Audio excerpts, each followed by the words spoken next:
Welcome to this video on why empathic leaders burn out so fast and how you can start to restore your energy.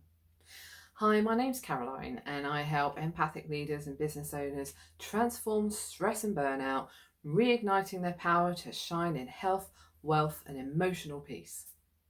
A few years ago, in the middle of one of my busiest times in my practice, something unexpected happened. Even though I spent over 15 years helping other people gain rapid relief from anxiety and stress, I found myself doing all the things I was telling my clients not to do. Pushing through, ignoring my body's physical signals, and overriding my health. And honestly, I felt like a fraud. My energy was gone, my eyes were sore, my body was aching. And I remember thinking, how did I get here? It forced me to make some really uncomfortable but powerful changes, and those changes completely transformed the way I live and work.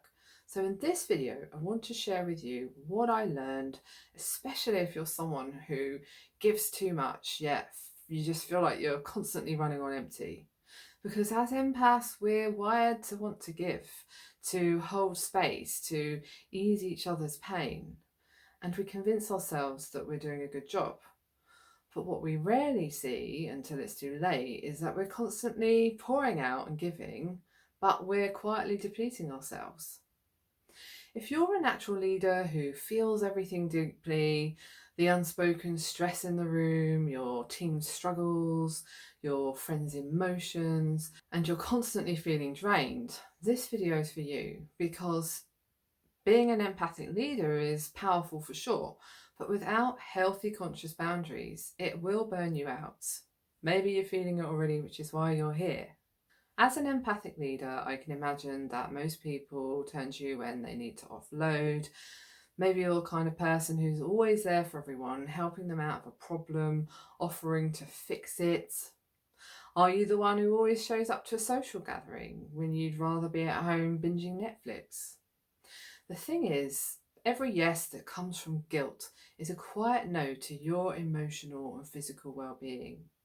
When you feel like you can't say no to others, especially when you want to help, or because people rely on you, you end up building up a reservoir of subconscious feelings. In my latest book, The Mind Empowerment Toolkit, I talk about the impact of repressed emotion and how it impacts the body. When we're putting everyone else's needs before our own, there's a quiet resentment that builds up. As our emotions, our energy, they need to move, they need release.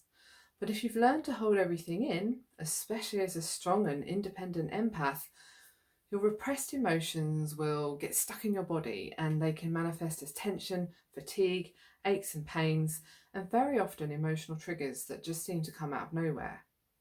That's why healthy boundaries aren't just about time or saying no. They're about relinquishing control. It's about healing your mind, healing your body, and about choosing not to carry what isn't yours.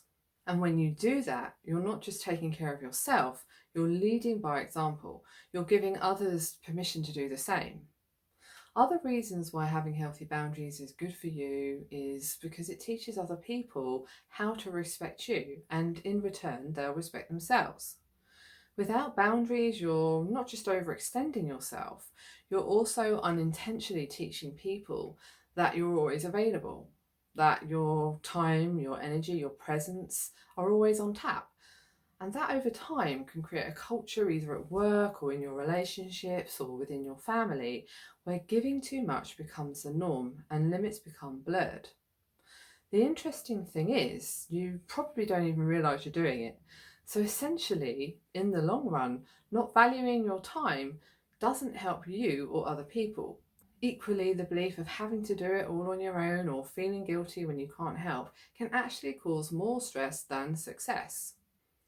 You might think that setting boundaries will make you seem distant or less caring, but the truth is, boundaries make people feel safe.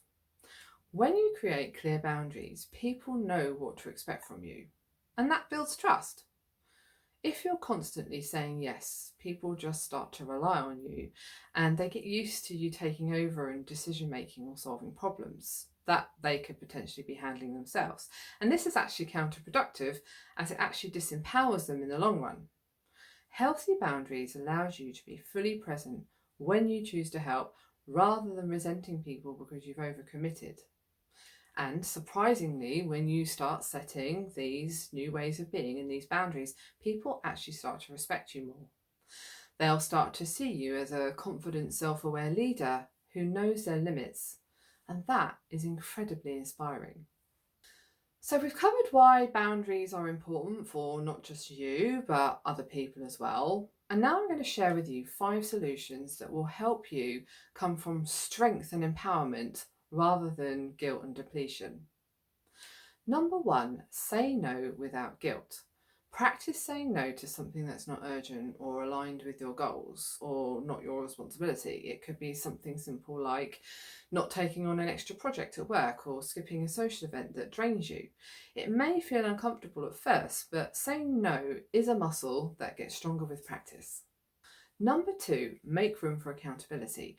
Take a moment to ask yourself what responsibilities truly belong to you as a friend, family member, or team member. What can you pass on to others?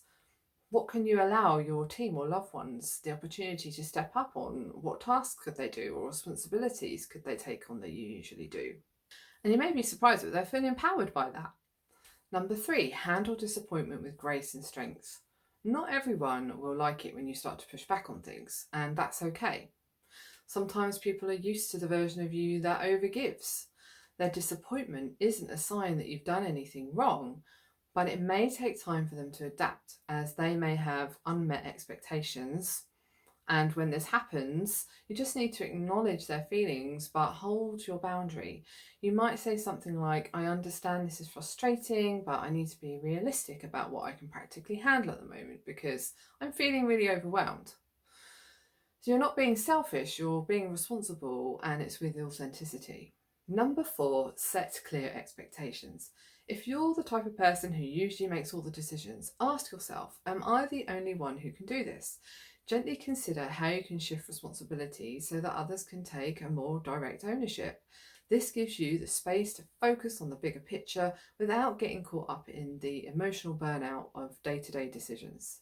Number 5, treat self-care like a leadership practice.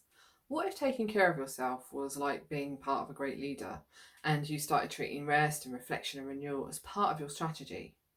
Not just something that you're going to do once things start to calm down a bit. Protecting your energy isn't indulgent, it's intelligent. It makes you sharper, kinder, and more resilient. The kind of leader people actually want to be around and follow. So to wrap up, remember setting boundaries doesn't make you a bad person. It makes you a stronger one. When you prioritise your well-being, you shine your best self on everyone around you. And doesn't it feel great when you are around people that you really admire and who show up as their best self? So I hope this video has resonated.